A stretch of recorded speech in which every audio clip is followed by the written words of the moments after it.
ఇవన్నీ కలిపితే మీరు చూస్తే tariff increase 16,699, true up or fuel surcharge.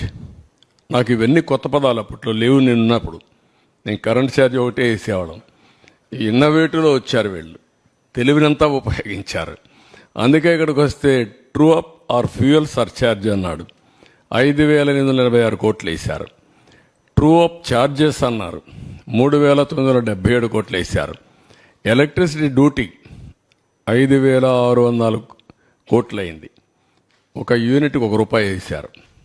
ఆ డబ్బులు ఎవరికి పోవాలి? ఎలక్ట్రిసిటీ డ్యూటీ యూటిలిటీకి పోవాలి. గవర్నమెంట్ తీసుకున్నారు. గవర్నమెంట్ ఇవ్వవలసినటువంటి టారిఫ్ వేరియేషన్ ఉంటుంది. అగ్రికల్చర్కు మేము గ్యారంటీ ఇస్తాం, అది గవర్నమెంట్ పే చేయాలి, అది పే చేయలేదు. గవర్నమెంట్ పే చేయాల్సింది పే చేయలేదు. ఎలక్ట్రిసిటీ డ్యూటీ వేసి ఇందులో ఆదాయం సంపాదించుకున్నాడు గవర్నమెంట్. మళ్ళీ అలాంటి వేరియేషన్ చేశారు. టోటల్గా వచ్చే కొందికి 32,166 కోట్లు అయింది. ఇందులో మీరు చూస్తే 8,180 కోట్లు ఒక్క డొమెస్టిక్ కన్జ్యూమర్స్ పైన పడింది. ఆవరేజ్ టారిఫ్ డొమెస్టిక్ కన్జ్యూమర్స్ మీరు చూస్తే ₹3.87 నుంచి ₹5.63 పెరిగింది. అంటే 45% డొమెస్టిక్ అంటే ఇంటికి వాడేవాళ్ళపైన కరెంట్ ఛార్జీ పెరిగాయి. పూర్ కన్జ్యూమర్స్ ఎక్కువ సఫర్ అయ్యారు. పేదవాళ్ళ మీద భారం ఎక్కువ పడింది. అంటే 78-98% వాళ్ళ మీద పెరిగింది. ఇంకొక పక్కన మిడిల్ క్లాస్ చూసి 29% పెరిగింది. మొత్తం 1,53,00,000 మంది కన్జ్యూమర్స్ సఫర్ అయ్యారు. ఇంకొక పక్కన పెండింగ్ ఉంది ఇప్పుడు మళ్ళీ 17,137 కోట్లు ట్రూ అప్ ఫ్యూయల్ ఛార్జెస్ ఏపీఆర్సీలో పెండింగ్ ఉన్నాయి.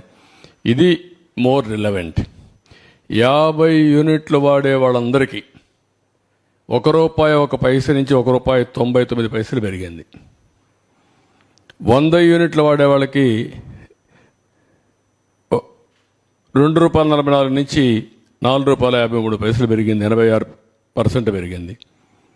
200 యూనిట్లు వాడేవాడికి ₹6.32 నుంచి ₹1,123 పెరిగింది. 78% పెరిగింది.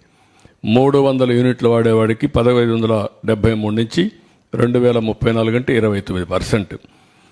ఎప్పుడూ మాట్లాడుతూ ఉంటాడు పెత్తందారులని.